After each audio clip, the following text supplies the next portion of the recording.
Hello, everyone. So, today I'm going to be sort of going through and responding to this argument which my brother's friend sent to him. Um, and it's on Noah's Ark, of course, and his friend sort of sees this as a proof against Christianity. So, I'm just going to go through it and show why he's wrong. So, it's on the screen. If you want, you can pause and read it in full.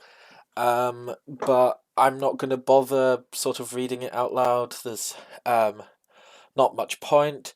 But the first sort of part of his argument ends here where it says build. And to summarize, he's pretty much saying, if there were millions of organisms on the Ark, then they'd need a very large amount of food, a very large amount of fresh water, and a very large crew to tend to the animals. So he thinks, firstly, that it wouldn't be possible, secondly, that it wouldn't fit on the Ark. So I would say his first mistake here in arguing this is, millions of organisms. Um, he's assuming, firstly, that there were, one of literally every single type of animal on the ark. But when looking at the Bible, I've got it up here, I went through it just to highlight some stuff. See, it says kinds. Um, it doesn't say every sort of single animal, it's the animal kind. And the kind is sort of similar to species. So he wouldn't have got every single breed of dog, plus every single breed of wolf, plus every single breed of coyote or whatever. He would have got one canine, which was a sort of parent canine, which then had all the genetic information needed to create all the different types of canines. So his first assumption is that on the Ark, millions of organisms were taken, rather than knowing that it was just different kinds. His second assumption is here he says lions have to eat 6 kilograms of meat a day to survive. That's adult lions. Now, it's most likely that Noah took infants from every species on the Ark. It would make more sense, it would be better for space, and they'd require less food. The main problem with his argument here is firstly, he's assuming millions of animals that need to be fed, and secondly, he's assuming these animals would be adults, when none of this is in the Bible. The Bible actually seems to imply the opposite. As I've shown, it says kinds. I highlighted some of the places it says it in yellow. This is the NASB and the ESV for anyone wondering what translation. So, here we have the measurements of the ark. Here we have the kinds. So when we go onto this website, it's Answers in Genesis. It's a really good resource. They've sort of shown how many animals they estimate would need to be on the ark. Now, if anyone wants to view this website, read this article, I strongly encourage you to. The link's in the description. But what's relevant here is the sort of estimates of each kind. So they estimate in total there to be 1,398 kinds and 6,744 animals.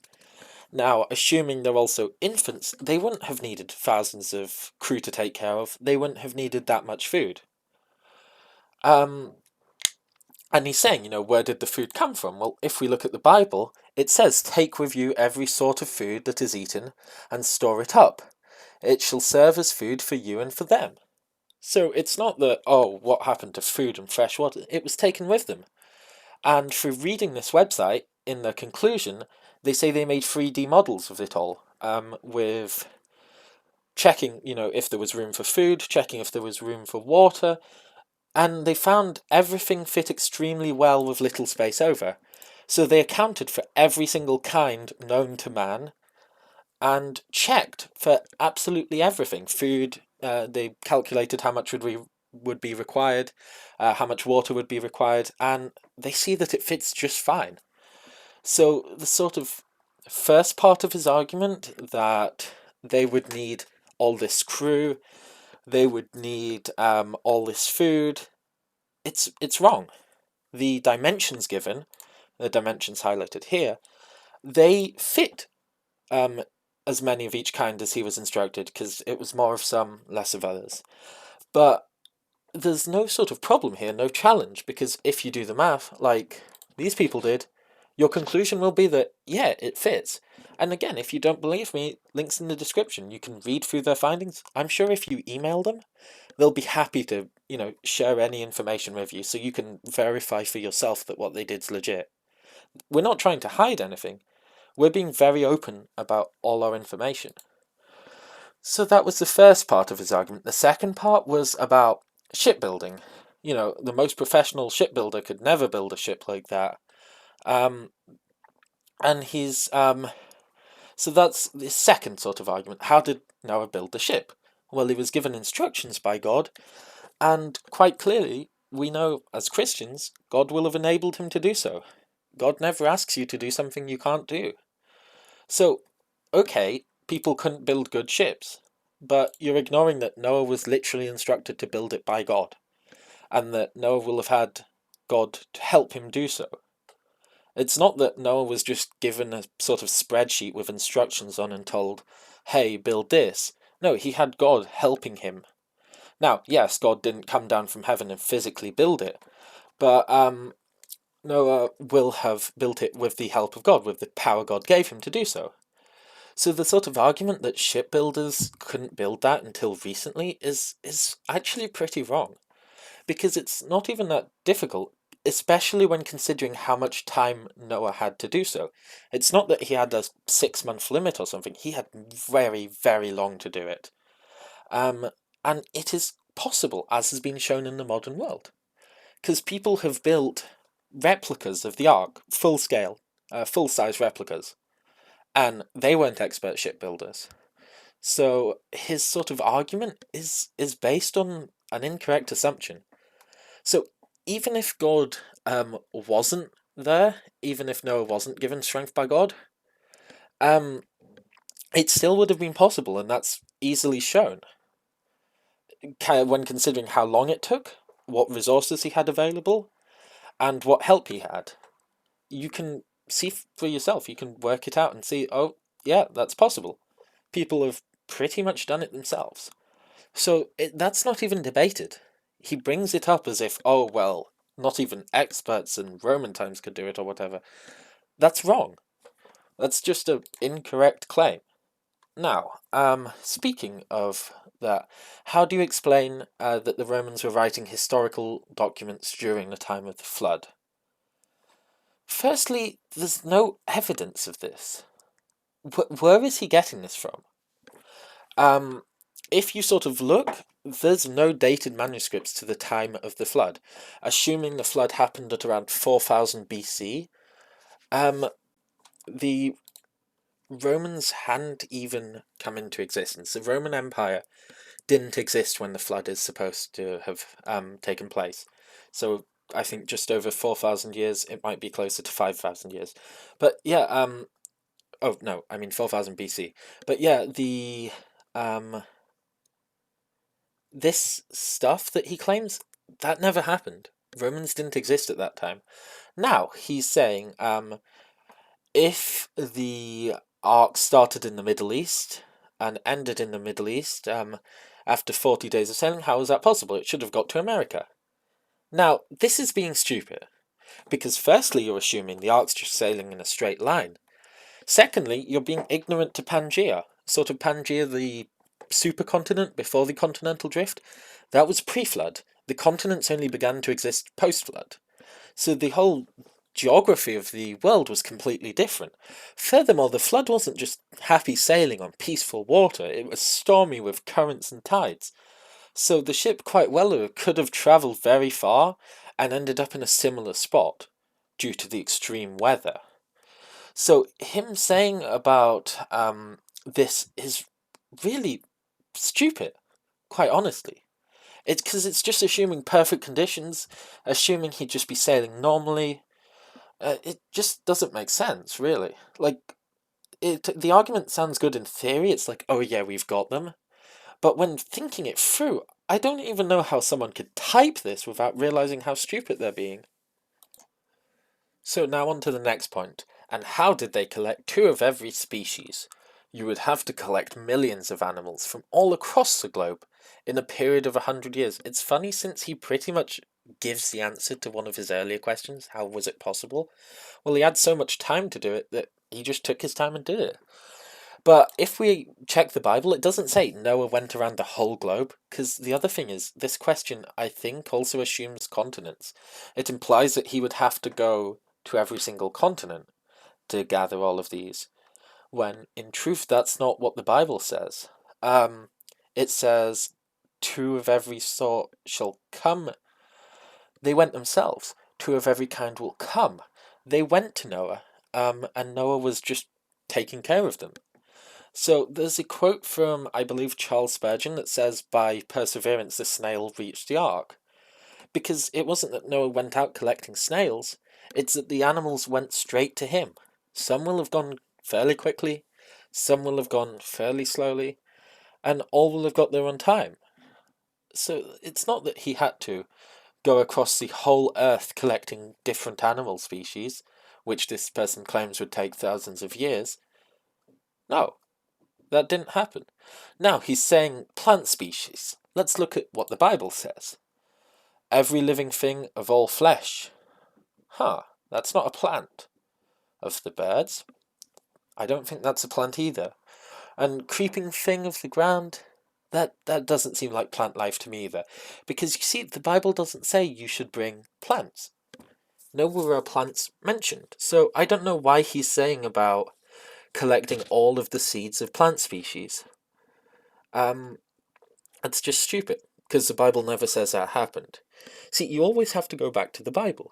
If this person's trying to argue against the Bible, he could at least, stay consistent and actually reference the Bible and check with the Bible, because his claims aren't even found in the Bible. He's setting up strawmen. He's setting up a false argument and portraying it as if we argue that way, to make it easier for him to show us to be wrong, in air quotations. No one claims that Noah went around collecting animals. No one claims that plant species were even put on the ark. So I don't know where his arguments are coming from. No one claims that millions of organisms went on them. No one claims that the animals were adults. All of his, I guess, arguments, they're pretty much based on his own opinion and his own understanding, rather than actually arguing against something Christians are shown to believe. So then, I've crossed out some sort of information like his name and stuff, because I don't want to embarrass him. If I was him, I'd be pretty embarrassed. So just to be, I guess, considerate, I've blanked out all his information. So he's saying, the flood myths come from ancient Mesopotamia, where the two rivers would flood. First of all, his assertion that that's where they come from is wrong. What's the evidence of that? Second of all, now this is the important thing, he's saying about myths, about these colossal floods, cultures. So, his argument contradicts itself. His first argument is, oh, well, the flood was just where these two rivers would flood. And his second argument is, well, every culture has myths about these. Do you see how that doesn't add up? How did the northern cultures, these southern cultures, the eastern cultures, and the western cultures all know about these two very specific rivers overflowing and create myths about it? Since he's saying it was only 10 feet of water covering the land. So what, did people travel all across the earth just to see a little bit of water covering some land and create myths about it? Do you see how stupid this is? So his first sort of argument is that, oh, well, Noah just saw these rivers overflowing and came up with a cool story. But then his second argument is, well, other cultures have these stories too. It's really stupid. So first of all, saying it's just the rivers, that argument has no basis and contradicts his second argument. His second argument that all these cultures around the world have these myths, that's actually a proof for the flood. It's because they try to frame it as if those things are in opposition to the flood, as if, oh, well, so many other cultures have it, therefore you must be wrong. And if we look, here's the Wikipedia article on it. There's thousands of cultures with flood myths. There's Look at all these. In all continents as well. It's not just Mesopotamia. It's not just the East. China. South America. North America. Egypt. People all around this world have had these stories about a global flood, which, you know, for any other thing, they'd consider that evidence that it happened. If people all around the world say they saw something, then we can be sure it happened, since we have many independent sources verifying it. So, obviously, this isn't proof against it, it's proof for it. Because he's saying, and he even admits it almost. He's saying it's identical to Noah's Ark and differs slightly. So, if it's identical, well, it shows us speaking about the same thing. And it makes sense, because if all the world was wiped out, all the people died except Noah and his family, then the only people left would be Noah and his family, and they'd pass it on through their children to all the world. So it's not surprising that all the world who were descended from Noah would know about it. It makes perfect sense. So his sort of second argument isn't an argument. I would argue that it's more of a proof. Now, his third argument is the age of this other story. 18th century BC, one of the oldest written documents. And he's saying it's much older than the Old Testament. So, let's look at his claims. So that this story is from then, fair enough, and it's older than the Old Testament. This is the sort of problem here. He's saying it's older than the Old Testament, but again, he's got no evidence. Okay, it might be older than the Old Testament manuscripts we have, but that doesn't mean it's older than the Old Testament. But not only that, he's even wrong in saying that. So, he's wrong because even though our oldest manuscripts are from only around 1000 BC, there's evidence of things in the Bible, such as the Jews being in Egypt, from before this was written. They were supposed to have been in Egypt about 2000 BC, I believe.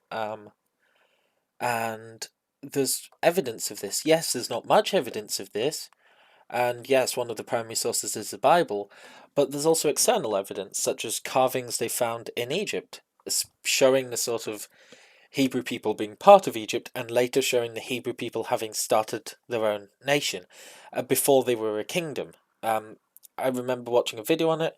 If I can find it, I'll link that in the description too, because it's very interesting to look into. So what he's saying is that this is older than the Bible, and he's implying that the Bible copied it. But this is actually the fallacy of ignorance, because it's an argue from ignorance. He's saying, since we don't have any manuscripts from before this was written, then this is older. Do you see why that doesn't make sense? Because the manuscripts, even though there will have been older ones, won't have survived until today, or might have not been found yet. So, for example, the oldest manuscripts we have are the Dead Sea Scrolls, and they were found fairly recently. And you know what else is interesting? The Dead Sea Scrolls are actually almost identical to manuscripts from over 1,000 years later. So in the 1,000 year gap between manuscripts, between biblical manuscripts, nothing had changed, and the very small details that had changed were mainly grammar and that type of stuff. It was nothing that changed the meaning. The meaning was identical. So his whole argument is based on, firstly, his own understanding of the Bible, and he misrepresents what Christians believe, and secondly, on his own, I guess you'd say, ignorance, because he is arguing from a point of ignorance. He's saying, oh, well, we know this is wrong because other people believe it. Other people have said it happened. Well, yeah, that shows that it did happen. If everyone is saying it happened, guess what? That shows it happened. And, oh, well, we have something older than the Bible which says the same. Okay, that doesn't disprove anything. If you could prove that the Bible was written afterwards, then yeah, okay, I guess you'd have something. But you can't, because the historical evidence points to the Bible, or at least the things mentioned in the Bible, being a lot older, being from before that. So, the historical evidence actually goes against what he claims. Um, and the evidence that we have these myths in different cultures actually goes to show that the flood did happen. So the first half of his argument, to summarize my conclusion, would just be read the Bible, because he's arguing against things that the Bible doesn't say. And this website, linked in the description, as I've said before, that's gonna show you why it works. And if you don't believe us, look, they should have, yeah, you can contact them. I bet you, if you called that number, if you sent them a message, you'd be able to get them to tell you themselves, to send you the information and you to look at it yourself. They even have footnotes. See, you can click on all of these and read the academic articles published to show this stuff. So his whole argument is based mainly on fallacy, but secondly on his own ignorance. So yeah, that's pretty much all I have to say. I'd say pray for my brother's friend. And if anyone has any more questions, anything I've not covered properly, please ask in the description, and I can either make a follow-up video or I can respond in the comment section. I'm happy to do so, and I can give you resources to back up what I say and to help you find out more. Because it is important that we get Genesis right, since it's the basis for everything that comes later. But yeah, thank you for watching. I hope you have a blessed day. Say your prayers, and goodbye.